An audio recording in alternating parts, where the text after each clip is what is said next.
கர்த்தர் நமக்கு கத்து கொடுத்த ஜெபத்துல கடைசி சில வரிகள் இருக்கு இல்லையா, அது பல பேருக்கு ஒரு பெரிய குழப்பமாவே இருக்கு. அத பத்தி தான் நாம இன்னைக்கு கொஞ்சம் ஆழமா பார்க்க போறோம். எங்களை சோதனைக்குட்படுத்தாமம் தீயோனிடமிருந்து எங்களை விடுவித்தருளும். சின்ன வயசுல இருந்து நாம சொல்ற ஜெபம் தான் இது. ஆனா இந்த ரொம்பவே பரிச்சயமான வார்த்தைகளுக்கு பின்னாடி இருக்கிற ஆழமான அர்த்தம் என்ன, அதத்தான் நாம இன்னைக்கு தோண்டி எடுக்க போறோம். ஆனா இங்கதான் ஒரு பெரிய கேள்வி வருது. ஒரு நல்ல கடவுள், ஒரு அன்பான தகப்பன் எதுக்காக நம்மள சோதனைக்குள்ள வழிநடத்தணும்? அது ஒரு மாதிரி சரியில்லையே. உண்மையா சொல்ல போனா யாக்கோபு புத்தகத்துல ரொம்ப தெளிவா சொல்லிருக்கு, கடவுள் யாரையுமே சோதிக்கிறது இல்லையன்னு. அப்போ இந்த ஜெபத்தோட உண்மையான அர்த்தம் என்னவா இருக்கும்? இதுதான் பல வருஷமா நிறைய பேரை குழப்பிட்டு இருக்கு. இந்த புதிருக்கு விடைய கண்டுபிடிக்க நாம நம்ம தமிழ் இல்லனா ஆங்கில மொழிபெயர்ப்பை தாண்டி கொஞ்சம் பின்னாடி போகணும். இந்த ஜபம் எழுதப்பட்ட மூல மொழியான கிரீக்கத்துக்கு. ஏன்னா அங்கதான் அந்த உண்மையான அர்த்தம் ஒளிஞ்சிட்டு இருக்கு. அந்த முக்கியமான வார்த்தை இதுதான், பைராஸ்மோஸ். பார்க்க ஏதோ கஷ்டமான வார்த்தை மாதிரி இருக்கலாம், ஆனா இதோட அர்த்தம் ரொம்ப முக்கியம். நாம நினைக்கிற மாதிரி இது ஏதோ சின்னதா தனிப்பட்ட முறையில பாவம் செய்ய தூண்டுற ஒரு விஷயம் இல்ல.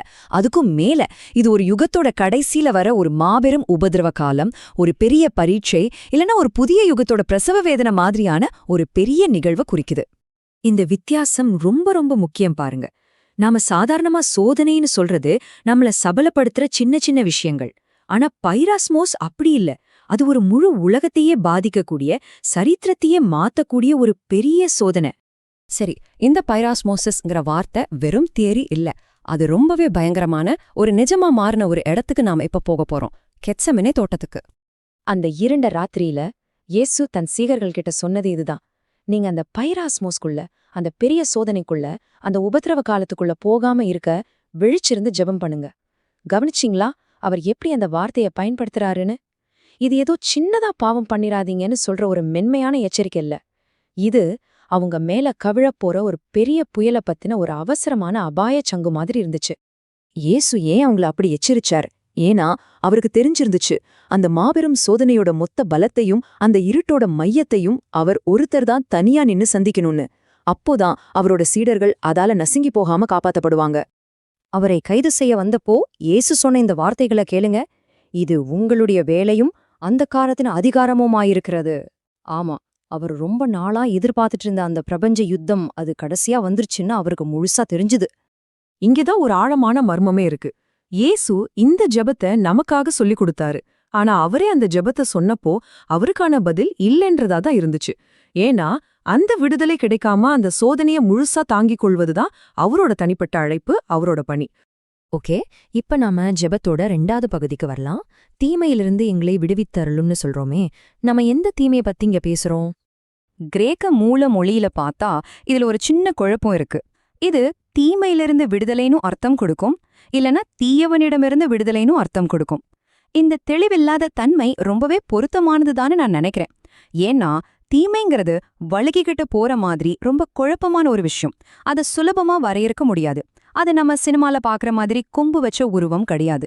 தீமைய சந்திக்கும் போது நம்ம பொதுவா 3 தவறான வழிகள்ல போறோம். 1, நெருப்பு கோழி மாதிரி தலைய மண்ணுக்குள்ள புதைச்சுக்கிட்டு தீமையே இல்லைன்னு நடிக்கிறது. 2வது, அத பத்தியே யோசிச்சு பயந்து அந்த இருட்டுக்குள்ளேயே மூழ்கி போறது.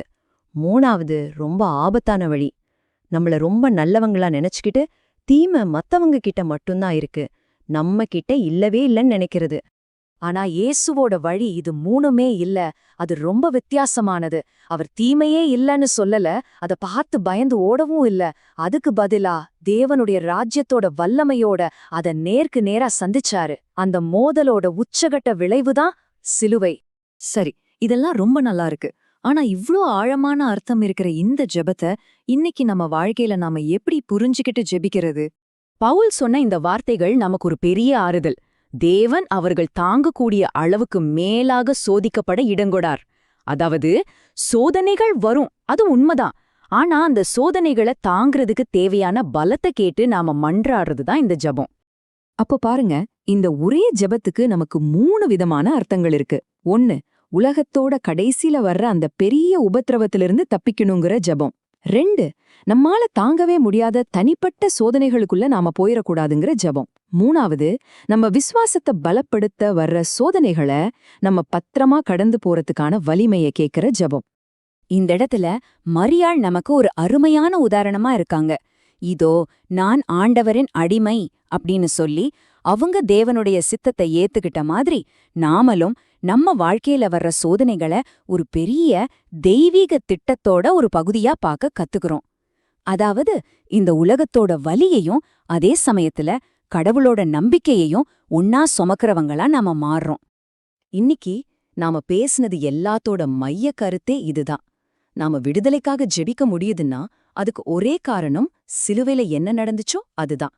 இயேசு நமக்காகப்பட்ட அந்த தனித்துவமான பாடுகள் தான் இன்னைக்கு நம்ம ஜெபங்கள் கேட்கப்படுறதுக்கு அடித்தளமா இருக்கு. கடைசியா ஒரு கேள்வி. நமக்காக கிறிஸ்து அந்த உச்சகட்ட சோதனைய, அந்த பைரோஸ்மோஸ தனியா நின்னு ஜெயிச்சாருங்கிறத தெரிஞ்சுக்கிட்டதுக்கு அப்புறம் நீங்க உங்க வாழ்க்கையில சந்திக்கிற உங்க சொந்த சோதனைகளை இனிமே எப்படி பாப்பீங்க? இது உங்க பார்வையில ஏதாவது மாற்றத்தை ஏற்படுத்துதா? யோசிச்சு பாருங்க.